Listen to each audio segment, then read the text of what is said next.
bon ñu ngi nuyu mbokk internet yu topp Sabar TV yëpp di leen gërëm bu baax waaw Sabar TV day ñëwaat ci émission bi nga xam ne moom lañ tuddee 15 minutes de Sabar TV tey mu doxantu ba Ouest Foire fekk fa doomu gox ba muy goxu Sabar mais bu ñu waxee goxu Sabar boobu suñu xel dina dem ci commune bu Kayemor waaye particulièrement dëkk bi ñuy wax Cissé Kayemor ñi fekk fa ki ñuy wax Saliou Ciss mais actuellement mu ngi fii Ouest Foire di fi daan dooleem ñu fekk ko ci bureau bëgg a seq ak moom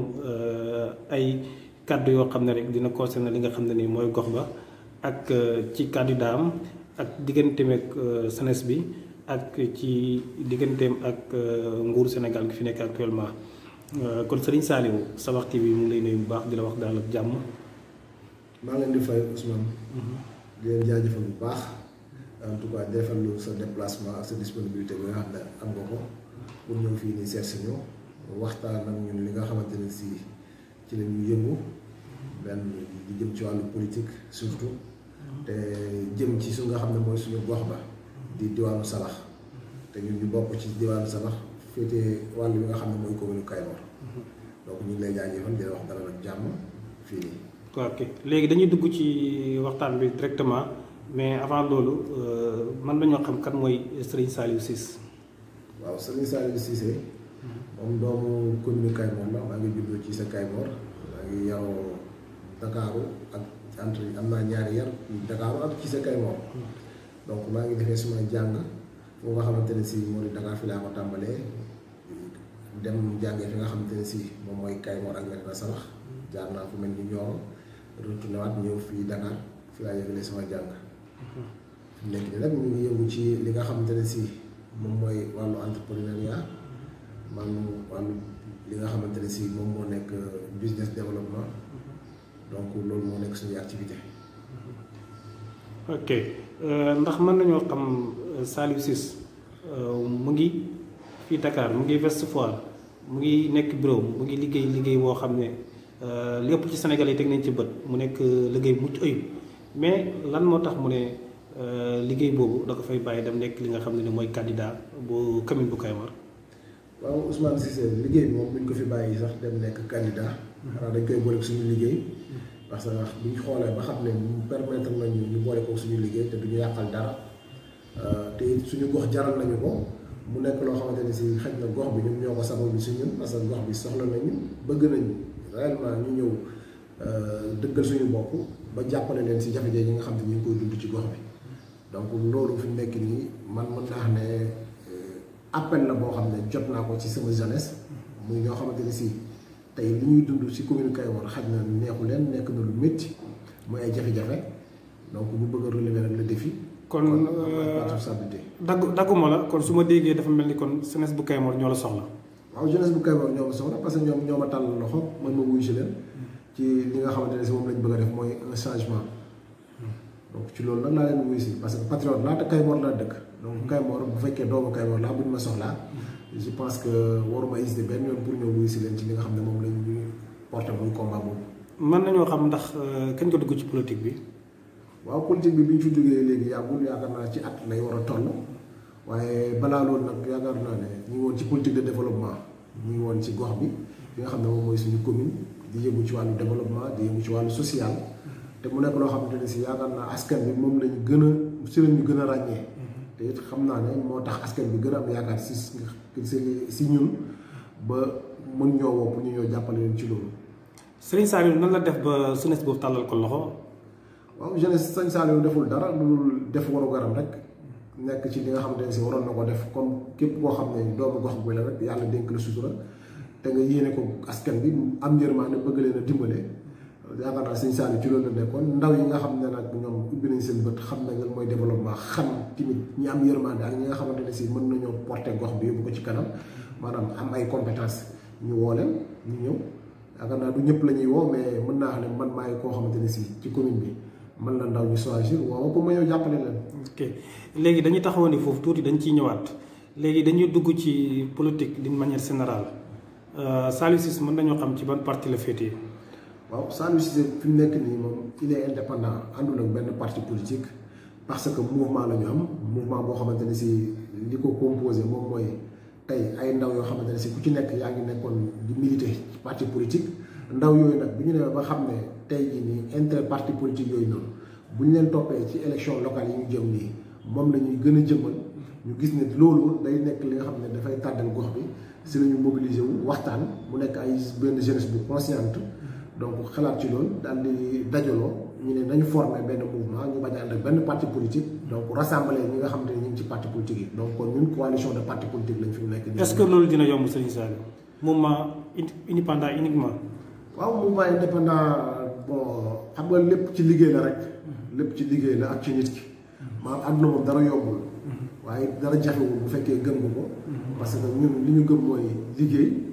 gëm ne ay ndaw lañ gëm ne tamit suñu gox war nañoo mën a def changement te it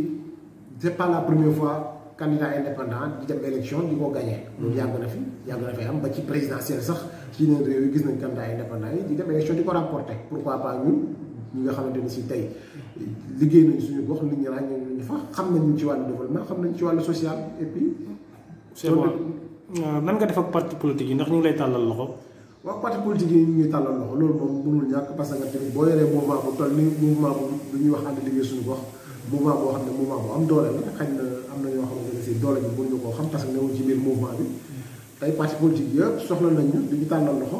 mais li nga xamante ne si ñun mooy suñu objectif mooy bañ a rejoindre benn parti politique tey suñu objectif lenn kese la mooy dem élection locale jéem a gagné élection yi loolu mooy suñu objectif pour le moment. nan nga def ak ki fi yàlla teg actuellement muy président. bon actuellement li nga xam ne moom moo fi nekk yaakaar naa président de la République moom ñu ngi doxal man daal ñun nag ñun ñu ngi fi li ñu intéressé moom mooy suñu gox yaakaar ne amuñ benn lien bokkuñ ci parti politique am nekkuñ ne tamit dañ koy jàppale nekkul ne tamit dañuy opposé wu ko dèjà ñun li ñu gën a intéressé fi mu nekk nii mooy ñu concentré wu ci li nga xamante ni si moom mooy élection locale yi nga xam ne moom lañu jubal fexe ñu defee ba suñu mouvement remporté élection yi si kàttanu suñu borom. Saliou Cissé mu ngi ci bureau mu ngi liggéey mu ngi def business bu mucc ayib mais dafa mel dafay yëngu ci wàllu santé lan moo la yóbbu ci santé Serigne Saliou. waaw wàllu santé bi moom ñu ngi siy yëngu parce que dama am ñoo xamante ne si su may xam nañ ma bokkaloon di jàngandoo ñoom ñu yëngu ci wàllu santé. ñu gis ne que santé bi am na loo xamante ne si mën nañ ko ci def loo xam ne dina mën a doxal suñu liggéey tamit ba pare boole ci avantage la si ñun ci wàllu social bi ñu def lu jëm ci wàllu santé. donc li ñu ci waxtaanee ak ñoom ñu génneel ñu ci ay plan d'action yoo xamante ne si bu ñu ko defee maanaam tey mën nañ ci réussir ci côté bu bari ci wàllu santé loolu tey moom moo ñu dugal ci santé bi. léegi suñu delluwaatee ca gox ba ndax Saliou Cissé am na ay projets yoo xam ne teg na ko pour gox ba. waaw suñu projet si gox bi moom yaakaar naa ne bari na torop am na ay projet yoo xamante ne si fi mu nekk nii yaakaar naa ne ñu ngi ciy waxtaan di ko defar. parce que ñu ngi koy étudier di boobu jox ñi nga xamante ne si ay experts lañ en la matière. donc projet yooyu ñu ngi si. xam na après dinañ ko génne wala suñu yàlla defee ñun ñu jël commune bi ñu mën a exploiter li nga xam ne moom mooy projet yooyu. waaye daal li ñu mën a wax daal mooy fi mu nekk nii li ñu gën a nekk suñu objectif mooy lu ñu fexe ba génnee suñu askan bi ci loxo yi nga xam ne ci lañ nekk. est-ce que gox ba li ci ëpp muy maire ak paa yi jox nañ loxo ki nga xam ne mooy Saliou Cissé. waaw mais rek paa yi yëpp wax dëgg yàlla fi mu nekk nii ñu ngi sant parce que tamit dëkk yi ñuy dem yëpp ci gox bi dañ fa fekk ñi nga xam ne ñun ñooñu fa représenté. ñoom ak seen i am di jàmm. bon toujours rek li may wax bu ñu demee ci dëkk yi dafay fekk suñu xel di dal tout le temps parce que accueil bi franchement dafay chaleureuse. mu nekk loo xamante ni si xam nga tey mën naa xam ne fu ñu yegg rek mag ñi tàllal ñu loxo ndaw ñi tàllal ñu loxo xamal nañu ne am nañ yaakaar si ñun donc. kon loolu nekk na yaakaar naa ne am na loo xam ne yaakaar la te it mag ñi ak ndaw ñi yaakaar naa ne tey surtout jigéen ñi ñoom ñoo yor électorat bi bu fekkee jigéen ñi tàllal ñu loxo ak ndaw ñi rek je pense que xel war na mën a dal foofu. waaw suñu ñëwaatee ci candidat Serigne Saliou Cissé mu posé candidat ci commune bu Kayemor war a jàkkaarloo ki nga xam ne ni mooy le candidat sortant muy maire Abdoulaye Cissé gis nañ tamit candidat bi nga xam ne taxaw na muy Bamba Cissé gis nañ tamit ñeneen candidat yoo xam ne tamit ñu ngi yóotu mais jotuñ leen miin en tant que candidat ñu force ci wewu bay ñu ne Serigne Saliou nee na bis bu jiitee commune bu Kayemor salaire am da koy delluwaat ci askan wi loolu mën nga ñu ci indil lu leer. waaw xam nga fi mu nekk nii. bu bëggee Saliou Ciss daal ne bés bu jiitee commune Kayemor salaire am da koy delloo ci askan bi. parce que je pense que bu ñu xoolee ci année bi li ñuy def ci social ci commune Kayemor. bu ñu ko defee par exemple bu ñu ko calculer mathématiquement. suñu salaire ci année bi li ñu fay def ci social moo ëpp. te wax dëgg yàlla yàqaluñu suñu liggéey dara. kon bu fekkee ne si ñun li ñuy def noonu modèle social bi gëm nañu ko te nit ñi dénkuñu li nga xam ne moom mooy commune bi. te terewul ñu nekk si su nga xam ne mooy suñu liggéey di daan suñu doole war nañoo mën a am wax dëgg yàlla gën a am yërmande ba la nga xamante ne si ñu ngi ko fay am comme ko boo xam ne ñoo ko waral suñu bopp muy suñu ñàkk ñu delloo ko ci askan bi dimbaleen ko parce que soxla nañ ko waaw li nga xamante ne si nag mooy comme affaire candidature yooyu noonu ñun amuñu benn adversaire fi nekk nii si commune bi parce que benn adversaire la nga mooy le maire sortant en tout cas l'actuel maire sortant moom jàpp nañ ne mooy suñu est-ce que loolu soo ko waxee ki mel ni Bamba Cissé dina ko dégg ndax gis nañ seen débat bu métti fan yi yëpp rawatina démb ci guddi ngeen di waxtaane li nga xam ne mooy goxu Kayemor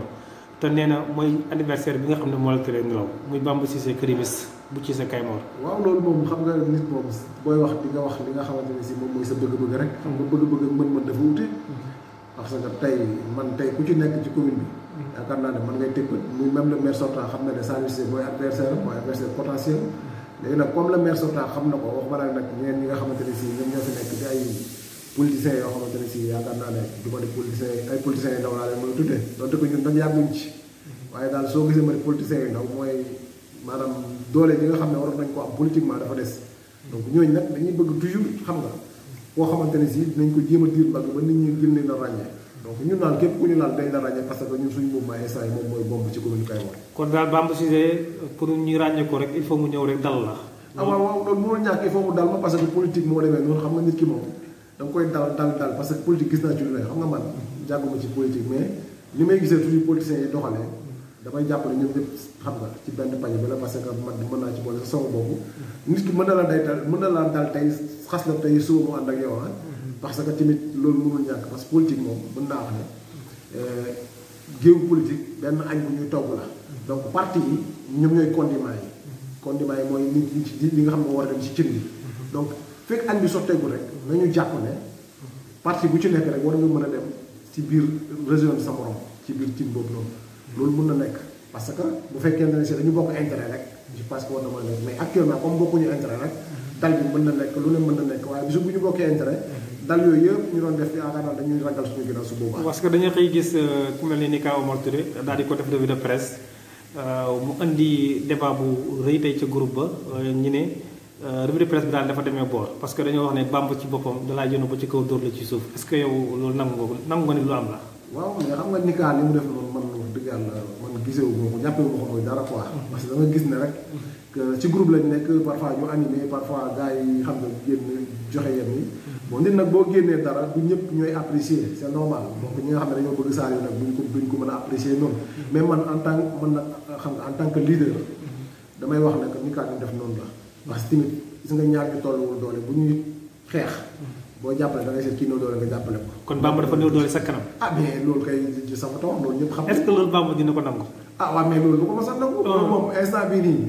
loolu mënu ko nangu parce que xam na ne fi mu nekk nii. jàppal ne Bamba ak lay dégg de. waaw non moom kay dina ma dégg parce que xam naa ne moom fi mu nekk nii bu ma déggaatee dinañu war sama ko waaye man noonu comme man am problème man moom yàgg naa dégg chaque jour ci man la nekk waaye moom xam na ne maa ko ëpp doole. loo koy digal moom Bamba Cissé. waaw non li ma koy digal juste moom na gën a góorgóorlu parce que sama frère la. donc ñoo bokk dëkk bi. maa ngi moom ñoo bokk yaakaar naa ne ñoo bokk ay papa. li ma koy digal daal mooy moom mu jéem a gën a concentré wu. jéem a xoolaat bu baax. li nga xamante ne si yaakaar naa ne moom lay doxalee parce que politique baax na lool rawatina nag politique de développement bu fekkente ne si moom moo ko ñor te ñun li ñu ñor mooy suñu gox ba. donc je pense que dafa war a xoolaat bu baax boppam. xool bu fekkee bokk nañu ay intérêt ñu jéem a fexe nu mu ñëwee ànd ak ñun bu fekkente ne si pesé nañ seen poids ba xam ne ñoom ñoo gën a diis. wax dëgg yàlla ñun pare nañ pour ànd ak ñoom mais bu fekkee nag ñoom pesé nañ seen poids ba xam ne ñun ñoo leen gën a diis. dañoo war a nangu li yàlla dogal ñëw rejoindre ñu ànd ak ñun ci li nga xam ne moom mooy liggéey bi ñuy def. je pense que loolu mooy patriotisme loolu mooy wane na ñoom gox bi moom la ñu gëm. ok pour ñu rey temps bi xam naa mu ñuy xoj tuuti lan ngay digal ñi nga xam ne ñoo la topp rawatina jeunesse bi nga xam ne dañ laa jox loxo lool te gis nañ ko ci jàppoo su xoli suñu gox ñoom Moussa Touré ñoom Ousmane Cissé sama turandoo borom Kër Samba Dié ñoom Madi jeunesse bi daal gis nañu daal wuyu si nañ leen nan nga def ak ñoom ba loolu am. waaw jeunesse bi dañoo bokk bëgg-bëgg rek. man ak ñoom. xam nga nit moom bu ngeen bokkee bëgg-bëgg yaakaar naa ne da ngeen di mën a ànd. parce que jeunesse bi dañoo nekk ñoo xamante ne si. tey combat bi ma nekk nii ñoom ñoo ma si dugal. xaj na fekkoon nañ ma ci combat bi mais d'une autre manière. après ñoom ñoo dugal ma ci pour ñu bokk ànd liggéeyal suñu bopp comme li nga xam ne moom la suñu mouvement bi tudd. donc kon ñoom li ma leen di wax toujours mooy nañu gën a jàppoo. gën a maanaam déggoote suñu biir. te bañ di déglu li nga xamante ne si tey moom mooy critique yi parce que mënul ñàkk ndax nit nag boo ko jiitalee loolu di nga ko dégg di nga dégg saa yu biir na sax dinañ ko dégg mais nañ xaar loolu yëpp parce que man je suis déjà prêt pour ça. xam naa ne nit ñi dañ sànni xeet dañ wax lu nekk mais comme man je suis très fort mentalement. donc sama mentalité dépassé na foofu noonu tey bu ma déggoon saa yu góor jigéen la saa yu dafa ëmb saa yu lenn lu ne bu ma ko déggoon damay xam ne gaa maa lancé wu ci terrain politique bi te nag lu nekk daf ciy am donc virage yeeg xeet yeeg lépp mi ngi ci. waaye li am solo rek mooy ñun nañu xam ne benn objectif lañu am mooy fexe jéem a suqali suñu gox. te nag daf ñu koy jaral luñ ci dégg luñ ci góobee dañ koy gar. ñoom jeunesse bi nañu gëm loolu ànd ceeb man ñu relever le défi parce que loolu rek moo ñu si mën a jàppale. Serigne Saliou temps bi jeex na xam naa dañuy tënk rek ñaari question yi nga xam ne mujj na nga tënk benn bi ci njëkk mooy li nga xam ne lëmbee na àdduna muy Covid 19 muy coronavirus bi nga xam ne ni mu nga dooree fee ca Wuhan ci dëkk bi ñuy wax Siin. mu jëm ba wër àdduna wërngal këpp nga ñëwal ñi ci lan ngay digal li nga xam ne mooy nguur gi fi nekk particulièrement ki nga xam ne mooy ministre de la santé Abdoulaye Diouf Sarr après nga wax ñi lan mooy dernier mot bi ak lan nga bëgg a développer loo xam ne ni peut-être laa yu ñu la ko te nekkoon na ci xel mi sëñ Saliou. waaw li nga xam ne moom mooy question boobu nga laaj mooy Covid 19 bi moo nekk actualité actuellement dans le monde. donc lëmbee na àdduna wërngal képp comme ni ko ñu ci waxee. jiital na doomu aadama yi. dëgg yàlla et puis dugal nañu si fitna bu métti. dañuy ñaan yàlla mu musal ñu si jàngoro boobu noonu gaawuñu koo teggil. waaw en tout cas conseil bi nga xamante ne si moom lay jox monsieur le ministre. je pense que man personnellement. di ko wax ne rek moom na jéem a gën a góorgóorlu rek. jéem a fexe bu ñu génnee ci lu mel nii. ñu jéem a fexe nu ñu améliorer système sanitaire bi. jéem a fexe ba nga xamante ne si tey en tout cas santé bi ci Sénégal dañ améliorer peut-être yenn infrastructures yi. jéem a fexe ba lu mel nii bu amatee nu am noo xamante ne si dañ ko mën a taxaw parce que tamit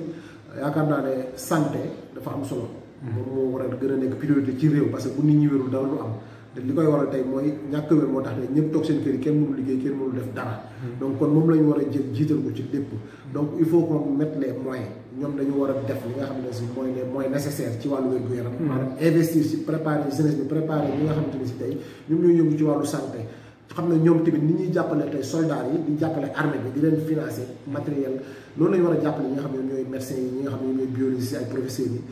si ay laboratoire pour ñu mën a améliorer seen recherche ba yu mel ni tey bu ñëwatee ñun du ñu xaar bitim réew. parce que ñun tout le temps yu mel ni bu amee suñu solution lan la mooy bitim réew. te bitim réew fi mu nekk taluñu seen bopp lañ tal donc kon affaire bi jàppal ma jàpp la. kon daal li may ñaan nguur gi di ko ñaan li nga xam ne moom mooy ministre de la santé nañu fexe ba bu ñu génn ci jéem a jàppale tey santé bi bu baax. investir si santé bi mu nekk loo xam ne investissement à long terme la. ok foofu sax dama fi am benn question boo xam ne dafa ñëw ci xel mi léegi ci bi ñu duggee ci wàllu santé bi lii ay di njàmbat li ñëpp di coow muy vaccin yi est-ce que mën nga ci indil tuuti yow loo xam ne mën nga ñu koo wax ci vaccin yi nga xam ne ni gis nañ international ci àdduna wër nga këpp ay Camerounais ay Nigériens ñi nga xam ne nii. Monde Sport xam na leen mën nañ ci cité ku mel ni Didier Drogba lim ci wax Samuel Eto'o wax na ci Khalilou Fadiga wax na ci en tant que doomu Saloum en tant que doomu Sabax Serigne Saliou Ciss yow vaccin yi lan nga ci mën a indi. waaw vaccin yi moom man daanaka dégg rek laa ci am donc awma ci en tout cas information bu claire boo xamante ne si mën naa wax ne source bi fii la jógee ci benn biologiste moo koy wax wala benn professeur. wala kenn juste que wax information bi ñu am mooy ci benn journaliste laa ko déggee boo xamante ne si tey moo nekkoon je crois France 24 xaw ma si benn télé français. donc kon dama jàpp ne loolu noonu moom dëgg yàlla bu fekkente ne si lu waroon a am na ci dafa échec. waratul nekk sax fi nekk nii débat parce que ñun dépassé nañ yaakaar naa ne fu ñuy jàppee nit ñi di leen jàpp di takk di leen vacciner loolu moom je pense que instant bi nii suñu liberté dépassé na foofu noonu. kon même bu fekkoonte ne si lu war a am na te ñu yëg ko ñu joxe information bi en tout cas message bi jàll na ci askan bi Afrique ñëpp yëg nañ ko le monde entier ñëpp yëg nañ ko. jërëjëf ñu ngi nekkoon ñu ko def débat du jour. nañu jàll ci leen xam ne ñun kenn duñu forcer ay vaccin waaw parce que tamit yaakaar naa ne même bu fay ay vaccin ñëwul it balaa ñu koy jël di ko vacciner nit ñi nga xamante ne si ñoom lañ fi yor comme ay experts en la matière war nañ mën a étudier vaccin yi xool ba xam contenu bi lan la parce que am nañ ay laboratoire comme ni nga xamante ne moom la ko européen yi amee xool vaccin yi yan effet la mën a def moo xam effet secondaire la wala lan la mën a jural askan wi ban problème la mën a jural askan wi waaye nag ku si nekk di nga joxe sa xam-xam peut-être ñëpp a ngi génn di wax parce que panique la fi mu nekk nii li naan pandémie moo nekk boo xam ne c'est une panique totale adduna ñëpp a tiit donc nit ñi nag bu jiitee lu ne dañ ko wax waaye daal nañ ñaan yàlla musal ñu si feebar bi ba wan ñu li nga xam ne moom mooy faj feebaru jàngoro bi. dernier mot bi lan la. waaw dernier mot bi daal mooy maa ngi lay gërëm benn di la sant wax dëgg yàlla sa disponibilité ak sa déplacement li ngay def nii di ko rafetlu bu baax waaw ci xam ne jeune nga comme ñun ñëpp te lii mooy développement parce que yaa ngi déplacé wu di dem di xool yi ñi nga xam ne ñoom ñooy doomu gox bi nekk si seen bérébu liggéeykaay di leen laaj li nga xam ne moom mooy seen xalaat ci gox bi ak li nga xam ne moom mooy seen ambition donc di jéem a véhiculer message bi loolu dafa nekk lu rafet waaw en tout cas tamit di gërëm ñi nga xamante ne si ñoom laa àndal muy sama waa mouvement ñi nga xamante ne si tey ñoom ñëpp tey bu fekkee dem nañ ba mouvement bi si ñoom ñoo tax di leen jaajëfal di leen wax ne leen du courage dañu xam ne Saliou mi ngi seen kanam mi ngi seen ginnaaw ñoom it ñi ngi sama kanam ñi ngi sama ginnaaw en tout cas jox nañ ma loxo jox naa leen loxo te dara du ko dindi si àdduna li nga xamante ni si mooy suñu objectif bu soobee suñu borom dañ koy am man gëm naa ko te mooy l'essentiel man kenn mënu ma déstabiliser ñoom seen bopp nañu gën a renforcer seen mentalité gën a xam ne politique dafa doy waar gën a xam ne dinañu xas dañu ŋàññi dañu diaboliser loolu nag politique daanaka mën nañu wax ne moo baaxoon loolu waaye en matière de politique ñi nga xam ne amuñu argument toujours lenn la ñuy mën mooy wax yoo xamante ne si parfois xam nga dafay jéem a diaboliser nit ki mais bu fekkee ne si ñun dañu am loo xamante ne si moom la ñu baaxoo mooy liggéey pour jàppale askan bi yaakaar naa ne loolu lañ ci nekk parce que ci laa nekk ñu fekk si na si di ñaan yàlla bu fekk ñu yegg si élection yi ñaan yàlla tamit kenn bañ a manqué si ñun ñaan yàlla mu may ñu wér ñaan yàlla tamit jàngoro bi nga xam ne moom la ñuy dégg tamit musal ñu si ñun waa gox bi yëpp ñun waa Sabax yëpp wala ñun waa région de Kaolack yëpp wala xam naa duñu waa Sénégal parce que am na ñu fi ko dalal waaye comme ñun dégg ñu suñu wax daal dañuy ñaan yàlla en tout cas yàlla musal ñu si ba du laal kenn si suñu gox di leen jaajëfal bu baax di wax ne maa ngi lay remercier di ñaan yàlla ñu dajalaat ñu si jàmm si yeneen émission di gën a waxtaanaat si yeneen tamit incha allah parce que laaloon nga ay barki dem bi ñu jokkoo ci guddi laal nga ay plateforme yu bëri yoo xam ne ñu war a waxtaanee la ay application yoo xam ne ñu ngi ko gis à l'extérieur du pays loolu yëpp incha allah danañ ko jagleel émission boo xam ne nii moom rek lañ koy jagleel kon ñu ngi lay gërëm bu baax Serigne Saliou di gërëm ñu topp Sabax TV rek di leen wax ne ngeen continuer di abonné wu ci chaîne bi nga xam ne mooy chaîne Sénégal rawatina goxu Sabax di continuer abonné wu di laal li nga xam ne mooy cloche de notification bi di mën a jot bépp vidéo boo xam ne rek dugal nañ ko tey ñi ngi dalaloon Serigne Saliou Ciss doomu Cissé Kayemor doomu commune bu Kayemor mais doomu le Cissé lay doom bàyyi Serigne Saliou Cissé waaw di leen gërëm bu baax rek di leen wax ne ngeen continuer rek di abonné wu ci chaîne bu mag bi Serigne Saliou ñu ngi lay gërëm bu baax di la wax ne 15 minutes de Sabax la woon mais tey man dafa mel ni xabaabal nañ ndax gan gee ko matee muy Serigne Saliou li bëgg a waxtaanee ak moom yëpp xaju ci mais lu duf ci nag bi li ngay dafa xaju si cin bi waaw incha allah fii lañ koy tagg rek di leen jaajëfal bu baax bokk internet yi di leen wax ne rek nii lañ koy defee beneen yoon ak beneen candidat wala beneen citoyen boo xam ne waa Sabax la ci beneen numéro ci seen bu mag bi nga xam ne nii mooy Sabax TV jaa ngeen jëf